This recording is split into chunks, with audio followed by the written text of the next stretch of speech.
there's a couple of answers to this, I guess. That when I started writing Tuesdays Are Just As Bad, it seemed more immediately a teen voice.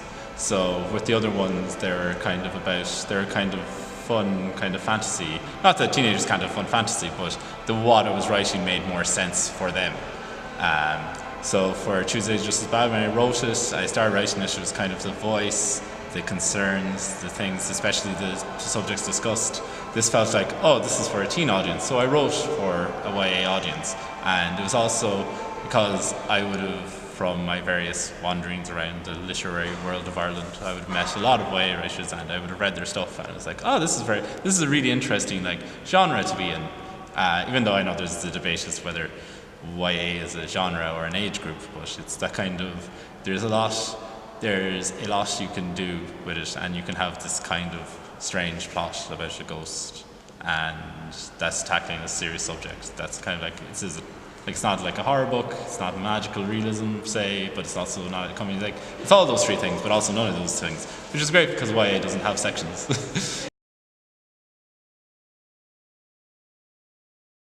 Well, this is actually an interesting thing because when I first came up with the idea of it, it actually wasn't about teen depression or suicide. So it was initially just about the idea of being haunted by a ghost, but the story initially didn't really have any tension in it. And then I realized that, oh, this is a good method of talking about this. So once I changed the story over, so the ghost is very useful, I think, because in the book the ghost can be many things at once. So the ghost isn't just like depression itself being manifested, but it's a distance between the reader and the main character, because again, as people have said, it sometimes can be difficult. It's a difficult story to tell from the perspective of the person that's actually happening to, but also if it's too far removed, it ends up being it can risk being kind of flippant or saccharine or kind of that, or harmful. So I felt it works as a good in-between, but it's also, the ghost is able to have a character by himself.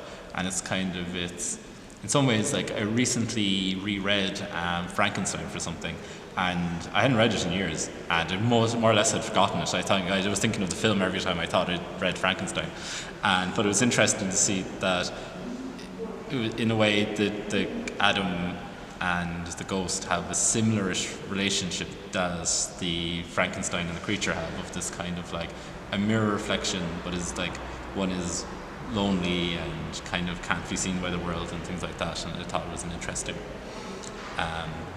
it's an interesting dynamic, I think it has.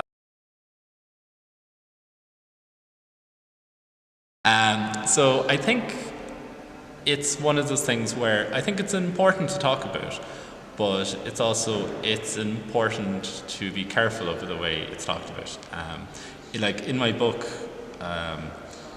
there's a lot of characters have conversations about the best way to talk about it, or how you're not supposed to talk about it, or how you are supposed to talk about it.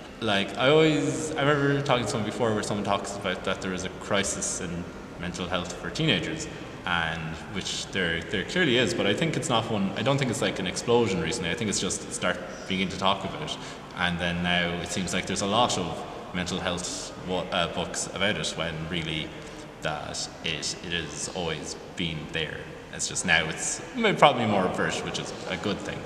There's lots of mental health in YA at the moment that I think does a very good job. Not necessarily even just about suicide, but just in general. So people like Jennifer Niven and Sarah Bernard, their books they're a good, interesting portrayal of the difficulties that teenagers can run into, and even on a home front, Deirdre Sullivan, Claire Hennessy, and Louise O'Neill, everyone, that they write about the difficulties, and these are, it's a difficult year. They're difficult years to go through, and so it's kind of one of those things. In a way, the purpose for books is that you can find.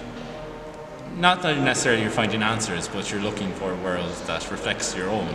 Obviously, you run into books or films or TV that can obviously not give a kind of give a warped view of it, which is unhelpful. Either it glamorizes it, or it gives answers to questions that might necessarily exist, or probably don't exist, because depression is a complicated, like, murky, black kind of thing.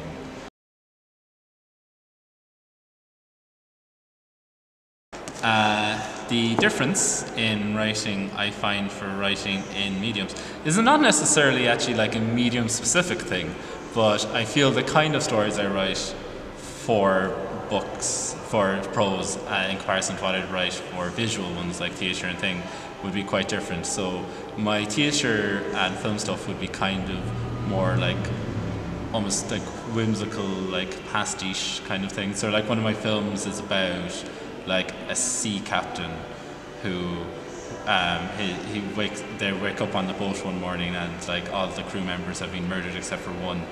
I know saying that sounds less whimsical than I started, but and the first mate and it's kind of, and the captain's convinced it's a monster that's killing everything, and the first mate is pretty sure it's the captain got drunk and killed everyone. So it's about like the conflict. So, but it's done in this kind of 1950s pastiche kind of Creature from the Black Lagoon type thing. I feel like I'm much more reflective, yes, and it's kind of, I feel like the characters in these feel realer than they do on film. I find the similarities I've taken from one to the other is dialogue. So for when writing the characters in this, I feel it's very important that I can sound out the dialogue. This sounds like actual people, because I'm used to having written for actual people. And also from film and TV, as opposed to books, that I think I've definitely picked up some of their kind of habits in terms of like cutting scenes or getting from things quickly to another. So my characters don't tend to, there isn't a lot of dwelling in scenes in my mind.